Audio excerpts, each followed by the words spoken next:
ফিলিস্তিন জিন্দাবাদ জানিয়ে দিব হাতে থাকা সর্বশেষ আপডেট আন্তর্জাতিক সংবাদ। প্রথমে এই সংবাদ শিরোনাম। যুক্তরাষ্ট্রের রণতরীতে পরপর দুই হামলা, লোহিত সাগরে তাণ্ডব চালালো ইয়েমেন। এরপর জানিয়ে দিব কৃষ্ণ সাগরে হামলা বন্ধে রাশিয়া ইউক্রেন সমঝোতা। এদিকে একদিনে আরো ২৬ প্রাণ কেড়ে নিল ইসরায়েল। আরো জানিয়ে দিব সিরিয়ায় নিরাপত্তা বাহিনীর সঙ্গে সংঘর্ষে আসাদপন্থী ৩৪০ বেসামরিক নিহত। সর্বশেষ জানিয়ে দিব কাশ্মীরের জন্য ১০টি যুদ্ধেও প্রস্তুত পাকিস্তান।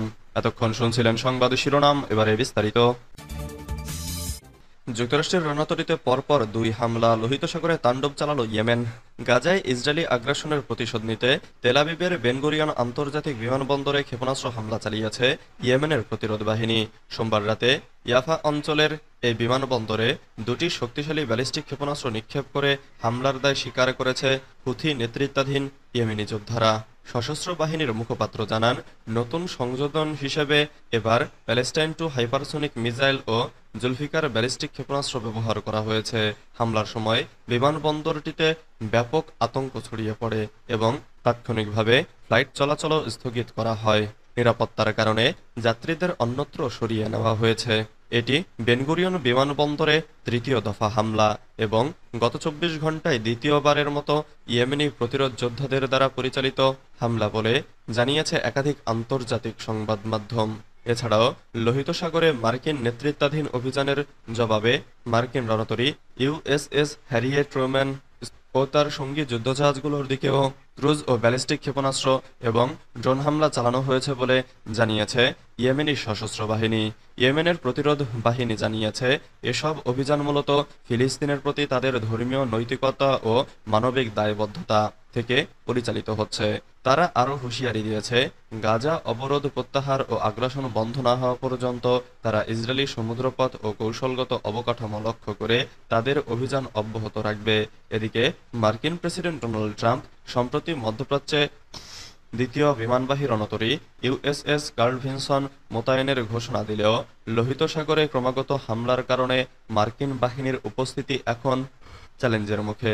মধ্যপ্রাচ্যের বিশ্লেষকরা বলছেন, ইয়েমেনি প্রতিরোধ যোদ্ধাদের একের পর এক হামলা ইসরায়েল ও যুক্তরাষ্ট্রের জন্য নতুন কৌশলগত চাপ তৈরি করেছে। কৃষ্ণ সাগরে হামলা বন্ধে রাশিয়া ইউক্রেন সমঝোতা। কৃষ্ণ সাগরে দুই দেশের নৌযানে হামলা বন্ধে রাজি হয়েছে রাশিয়া ও ইউক্রেন। একে অপরের জ্বালানি অবকাঠামোয় হামলা না চালানোর বিষয়েও একমত হয়েছে দুই দেশ। মঙ্গলবার যুক্তরাষ্ট্রের মধ্যস্থতায় এই দুই বিষয়ে ঐকমত্যে পৌঁছায় মস্কো ও কিয়েভ। এই সমঝোতা শেষ পর্যন্ত কার্যকর হলে তা ৩ বছরের বেশি সময় ধরে চলা রাশিয়া ইউক্রেন যুদ্ধ বন্ধের প্রচেষ্টায় বড় অগ্রগতি হবে। সমঝোতা কার্যকরের জন্য যুক্তরাষ্ট্রের ওপর নির্ভর করা হবে বলে জানিয়েছে রাশিয়া ও ইউক্রেন। বুধবার কিয়েভ এক সংবাদ সম্মেলনে ইউক্রেনের প্রেসিডেন্ট ভলোদিমির জেলেনস্কি বলেন, এটা যদি রাশিয়া লঙ্ঘন করে তাহলে আমি ডোনাল্ড ট্রাম্পের কাছে সরাসরি প্রশ্ন করব, তারা লঙ্ঘন করলে আমরা রাশিয়ার উপরে নিষেধাজ্ঞা চাইব, অস্ত্র চাইব।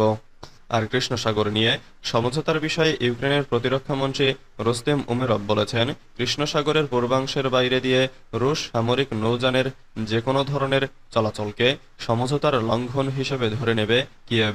একই সঙ্গে একে হুমকি বলে মনে করা হবে, তখন ইউক্রেনের নিজেদের রক্ষা করার পুরোপুরি অধিকার সৃষ্টি হবে। রাশিয়া ও ইউক্রেনের মধ্যে সমঝোতার বিষয়টি নিশ্চিত করেছে হোয়াইট হাউস। পরে রাশিয়ার পররাষ্ট্রমন্ত্রী সের্গেই ল্যাভরভ বলেন, আমাদের নিশ্চয়তার প্রয়োজন পড়বে। আর কিয়েভের সঙ্গে চুক্তির তিক্ত অভিজ্ঞতাকে বলবো, জেলেনস্কিকে ওয়াশিংটন নির্দেশ দিলেই কেবল এই নিশ্চয়তা পাওয়া যেতে পারে। একদিনে আরো ২৬ প্রাণ কেড়ে নিল ইসরায়েল। ইন্না লিল্লাহি ওয়া ইন্না ইলাইহি রাজিউন। ফিলিস্তিনের অবরুদ্ধ গাজায় দখলদার ইসরায়েলের হামলায় আরো ৩৬ ফিলিস্তিনি নিহত হয়েছেন। গুরুতর আহতদের নিকটবর্তী হাসপাতালে নেওয়া হয়েছে। নিহতের সংখ্যা আরো বাড়তে পারে বলে আশঙ্কা করা হচ্ছে। বৃহস্পতিবার ২৭ মার্চ কাতার ভিত্তিক সংবাদ মাধ্যম আল জাজিরা এ তথ্য জানায়। এতে বলা হয়, গাজা উপত্যকা জুড়ে বুধবার ইসরায়েলের হামলায় কমপক্ষে ২৬ জনের মৃত্যু হয়েছে। দখলদাররা এদিন মধ্য গাজায় বেশ কয়েকটি জায়গায় হামলা চালায়, যার মধ্যে নুসেইরাত শরণার্থী শিবিরে বিনামূল্যে গরম খাবার সরবরাহকারী একটি রান্নাঘরও রয়েছে।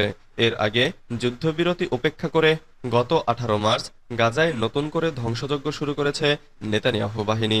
মার্কিন মদদে সেই হামলায় এখন পর্যন্ত প্রায় 700 এর বেশি মানুষের মৃত্যু হয়েছে, যাদের মধ্যে অন্তত 400 জন নারী ও শিশু।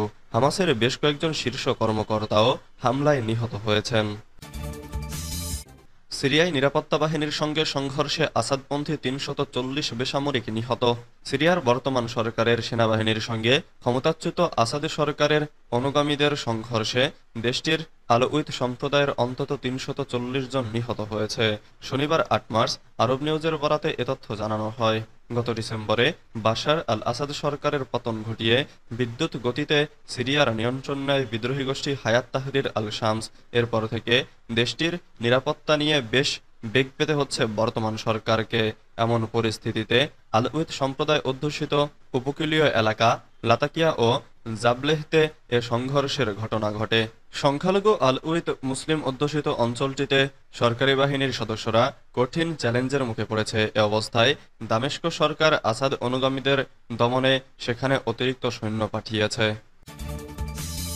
কাশ্মীরের জন্য 10টি যুদ্ধেও প্রস্তুত পাকিস্তান। ভারতের অধিকৃত কাশ্মীর ভূখণ্ড নিয়ে পাকিস্তানের সেনাবাহিনী প্রধান জেনারেল আসিম মুনির ভারতকে হুঁশিয়ারি দিয়ে বলেছেন, কাশ্মীর নিয়ে পাকিস্তান ইতোমধ্যেই 3টি যুদ্ধ করেছে এবং প্রয়োজনে আরও 10টি যুদ্ধ করবে। পাকিস্তান ভারতের সামরিক শক্তি বা প্রযুক্তিকে ভয় পায় না, এমন মন্তব্য করেছেন তিনি। বৃহস্পতিবার 6 ফেব্রুয়ারি পাকিস্তানি সংবাদ মাধ্যম এক্সপ্রেস ট্রিবিউনে প্রকাশিত প্রতিবেদনে জানানো হয়েছে, জেনারেল আসিম মুনির আজাদ কাশ্মীরের মুজাফফরাবাদের প্রবীণ ও নাগরিকদের উদ্দেশ্যে ভাষণ দেন।